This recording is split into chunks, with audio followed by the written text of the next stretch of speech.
On today's episode, we have got drugs, we have got guns, and we have got secret societies. No, it's not my Saturday evening, it is Gatsy Talks Tintin, Cigars of the Pharaoh.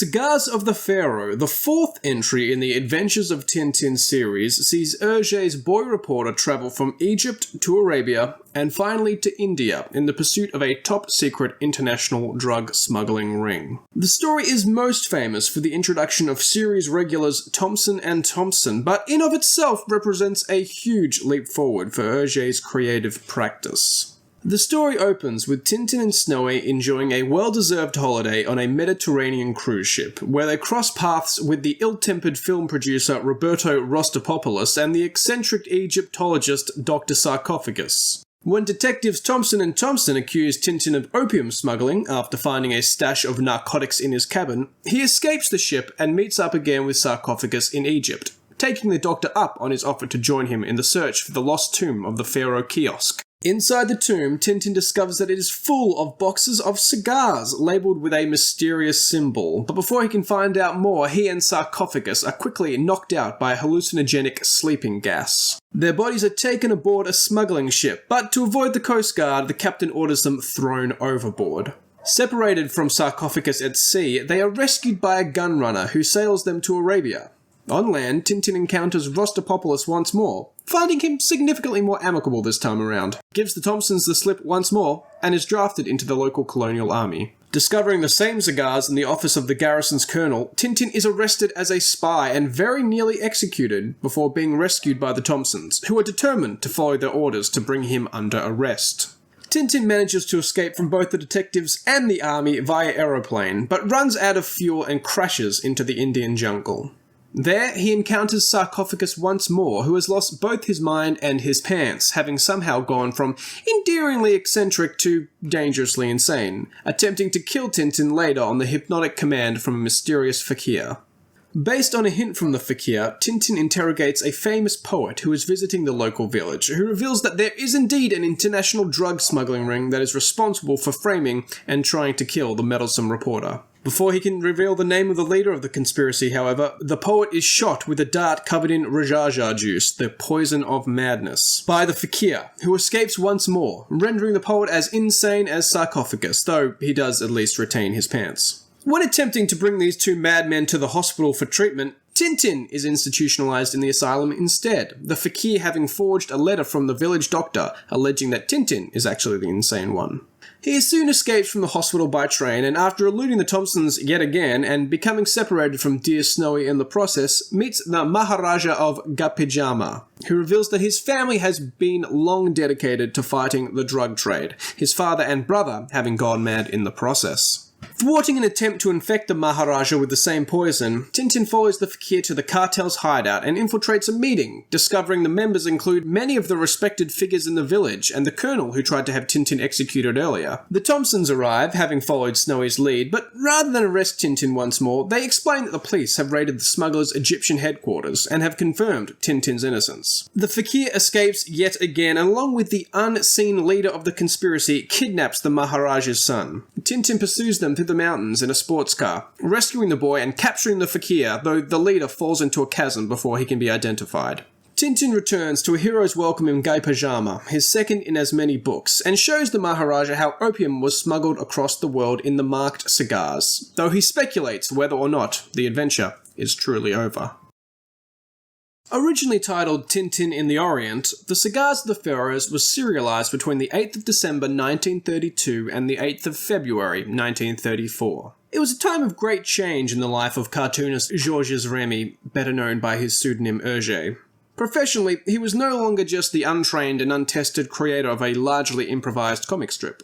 By 1932, Hergé had acquired a small contingent of assistants to speed along the creative process, among them Paul Jamin and Germaine Keekins, two of the most important collaborators in Hergé's early career. At the same time, Hergé was pursuing another of his passions, graphic design, and took on an increasing number of commissions to produce visual advertisements. While Atelier Hergé, his small advertising firm, only lasted 6 months from January 1934, his attraction to simple, striking designs would not be abated, and Hergé would continue to take advertising commissions throughout his career. It was a time of exciting change in his personal life as well.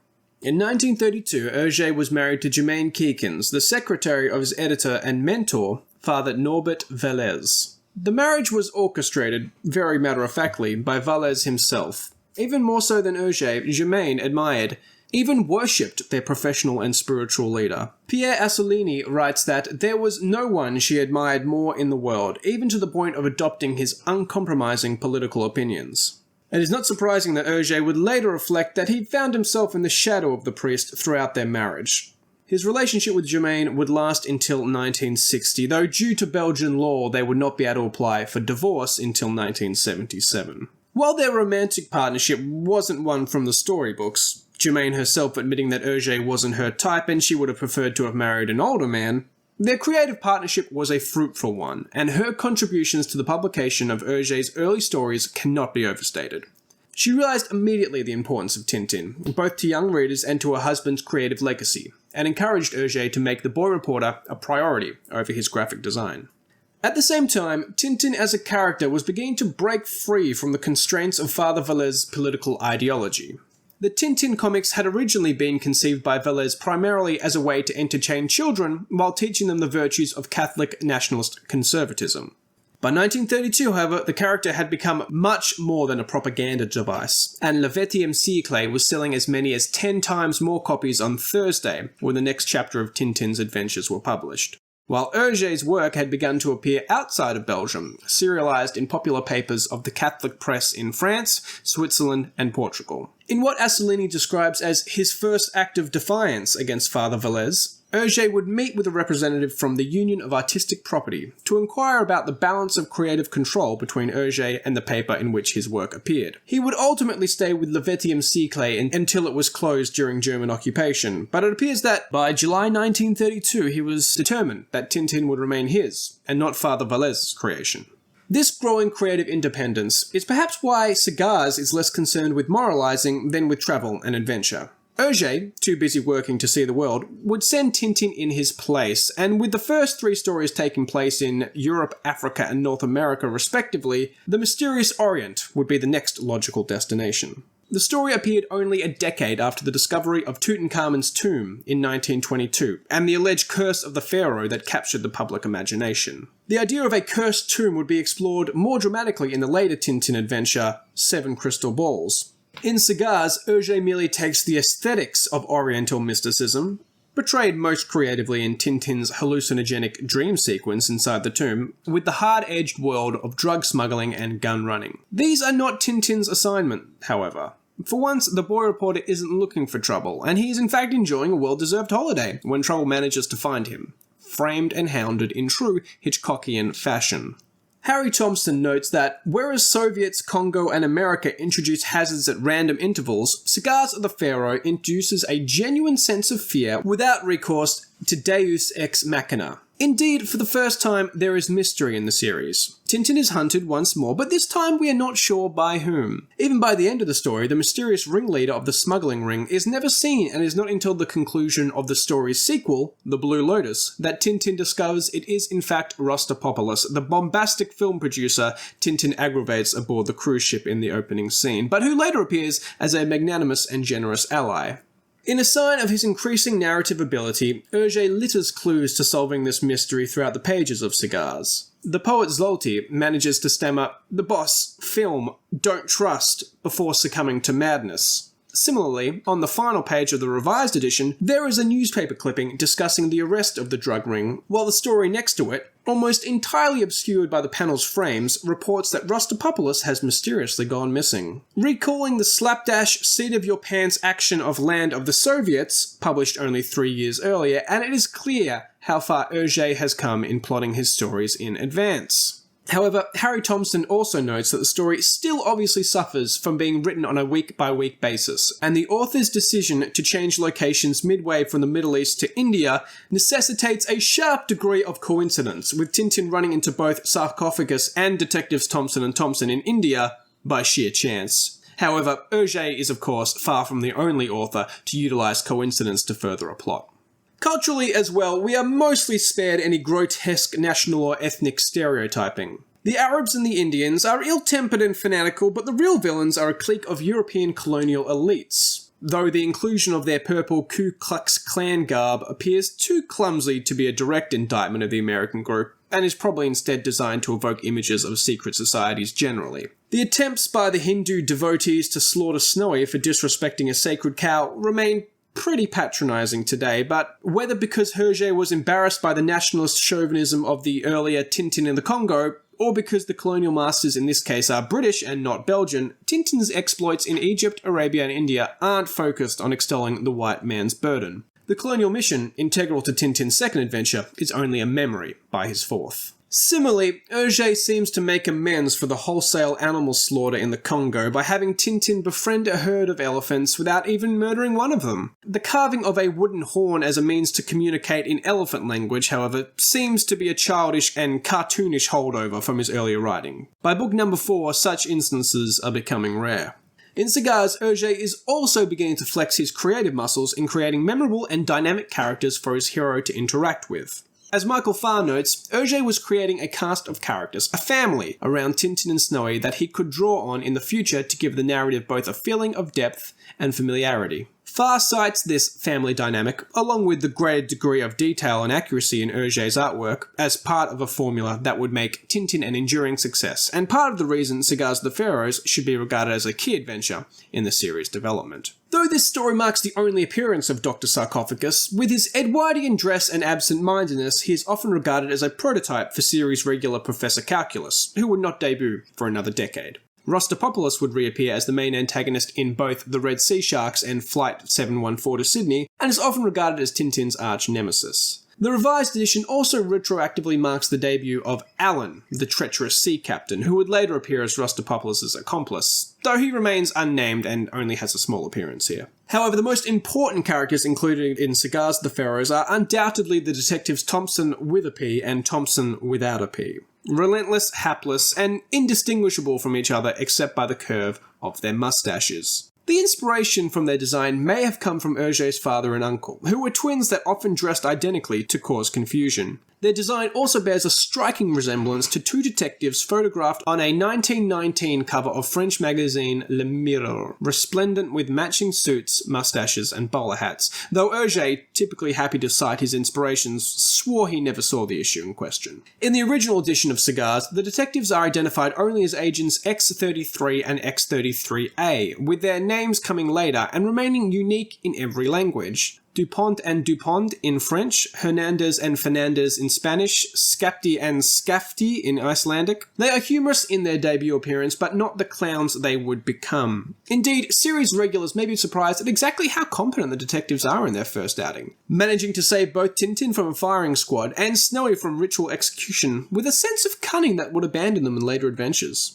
In the 19 books that follow Cigars, the Thompsons would appear in all but 2 of them, and are integral supporting characters within the Tintin canon, second only perhaps to Captain Haddock and Professor Calculus.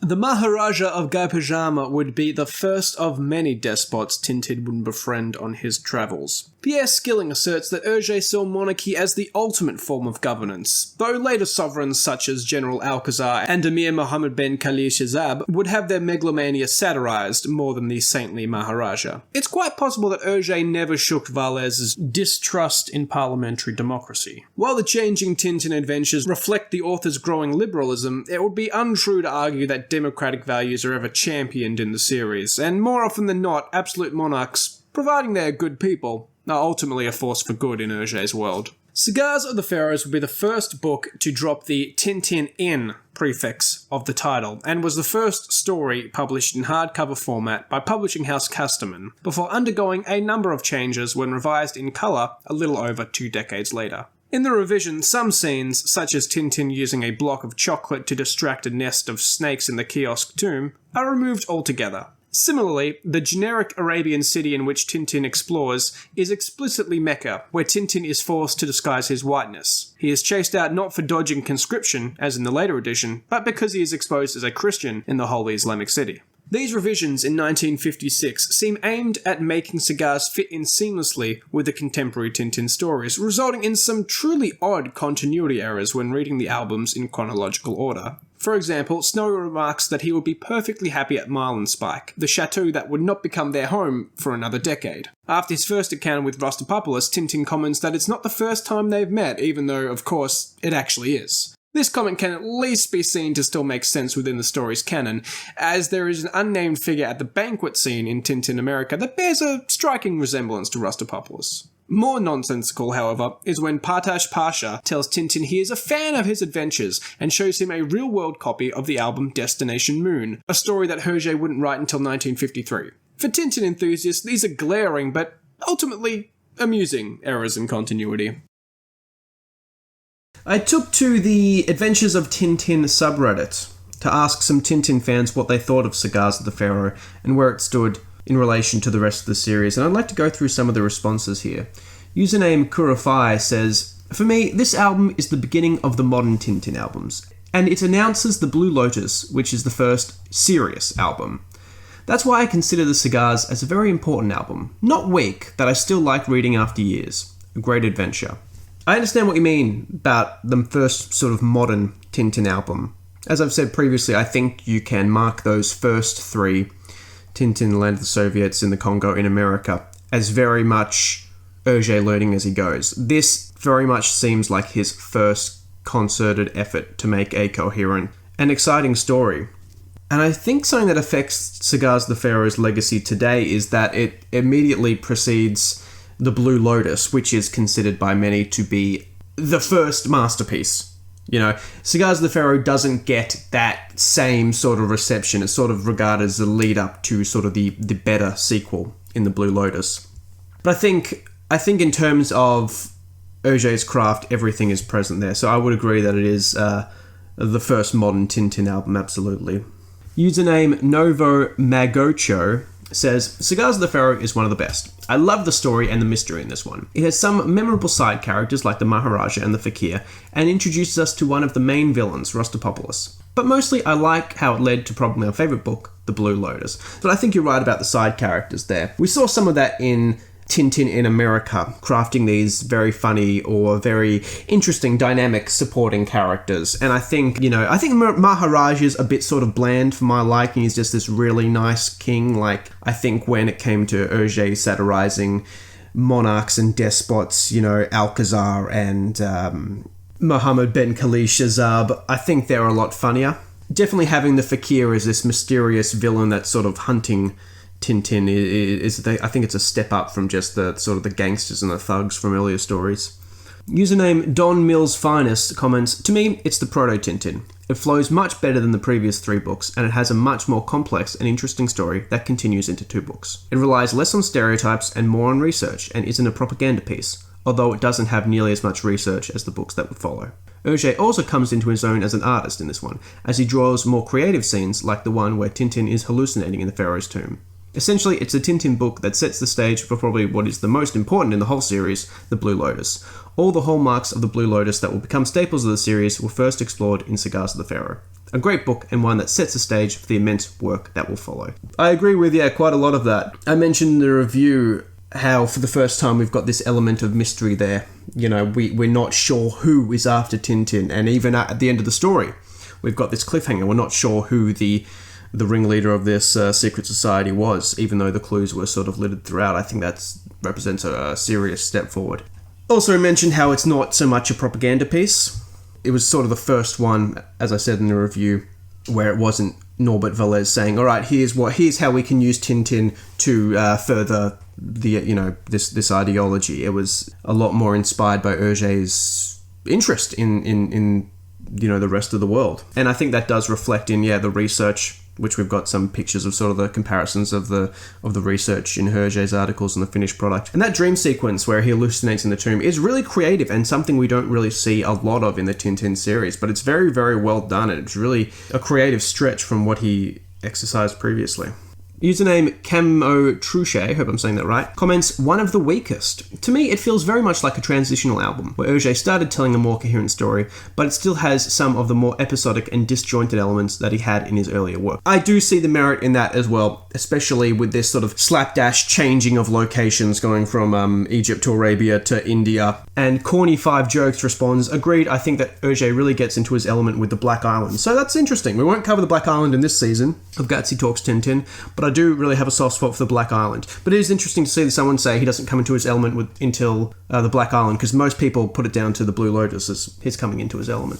Username Trashboat Films Fan says, I'm a big fan of the storytelling and the journey in multiple settings. It's cool to see the plot unravel into the Blue Lotus. Blue Lotus is superior, but Cigars of the Pharaoh introduces a lot of plot devices in addition to Thompson and Thompson. So there you go. Trashboat Films Fan actually likes the multiple settings.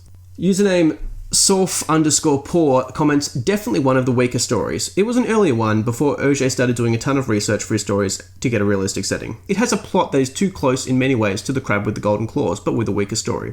It introduces the Thompsons and leads into the Blue Lotus, the first strong Tintin story. But other than that, I can't think of anything remarkable about it. These days, when I do read through, I start with the Blue Lotus, so I skip this one altogether. So there you go. We've got, again, the Blue Lotus as a logical starting point. And yes, there are similarities with Crab with the Golden Claws, which will be explored in the next season of Gatsby Talks Tintin. Marcel_the_drunkard says, it is definitely one of the weaker stories in my opinion. It suffers from the same kind of uneven story that a lot of the earlier books do. It almost feels like a bunch of different short stories were pasted together at times. On the other hand, it is the beginning of the Blue Lotus adventure and still a very fun and entertaining book. In short, not the worst one at all, but definitely not as good as the later ones. Yeah, I think you can say by this stage, quality of the Tintin books is improving each time. So it makes sense that it is better than the previous ones, but not as good as the later ones. Username FlatTO0 says, as a child, this story really freaked me out, especially with Tintin getting drugged at ending up at sea. There were definitely some unhinged parts of the story, mainly with the cult-like nature of the organisation and the fakir, who is the reason I have a lock on my windows. However, within all that, there is a well-written crime story with some great humour and serious elements. I would choose its immediate successor, Tintin and the Blue Lotus, but Cigars is still a great comic in my opinion. Interesting, you don't hear often about Tintin inspiring a lot of, scary moments. You don't hear a lot about children getting scared by Tintin, but that fakir with his hypnotic gaze, creeping in through your window, I totally understand. Username Bollock Wanker says, I quite like this title. I'm from India myself, so it was great to have an Indian setting. It's the first book which has a lot of connections with the book that follow. There you go. Tintin America was great, but disconnected from the rest of the book slightly. This one sets up a lot of characters and really sets the tone for the future books to come. I agree. Corny5Jokes says, this one's tough. It's the first one with Thompson and Thompson, but it was before he had their personalities down, so the comedy doesn't quite hit. It was also one of the first Tintin stories in general. I like it, but definitely not one of my favourites. That being said, all my favourites have Captain Haddock and Calculus as well, so maybe I just dislike the lack of my favourites. Yeah, Thompson and Thompson are very different in this one. Well, not very different, but they're not, you're quite right, they don't have their absolute, on-point comedic timing that they'd later have. And it's definitely interesting, we associate Captain Haddock and Calculus and the Thompsons as core parts of the Tintin family. You can't almost imagine having a book without them, but yeah, there were quite a few that didn't have those characters there. And finally, David Kemp-Wheeler says, in the lower half, but still incredible. I actually think the ending with the Secret Society and the cliffhanger is one of the best endings in the series. We don't get a lot of cliffhangers in the Tintin series. I think that's important to note. We have sort of, two-part stories that lead on to them, but we don't really have a lot of suspense and mystery at the end that, makes the reader want to find out more. But at the end, we're still not sure who is behind this Secret Society. The sub-story sort of wraps up, but we know there's more there. We know there's more mystery to come, and I think that is very, very well done. And I think it's fantastic that Hergé was able to introduce Rustopopoulos, but not reveal he was the ringleader of everything until the next story. Thank you to everybody that took the time to contribute their thoughts on Cigars of the Pharaoh. I've said before, I don't want this podcast just me ranting about Tintin and sort of, explaining it and, going into the history of it. I want to see what people actually think of it. I want it to be a Tintin fan podcast. So thanks for everybody who took the time. So the consensus seems to be an improvement from the previous three, but overshadowed by its immediate successor. And I have to agree with that. But I will say all the pieces are in place for Hergé to really, really write a fantastic Tintin story.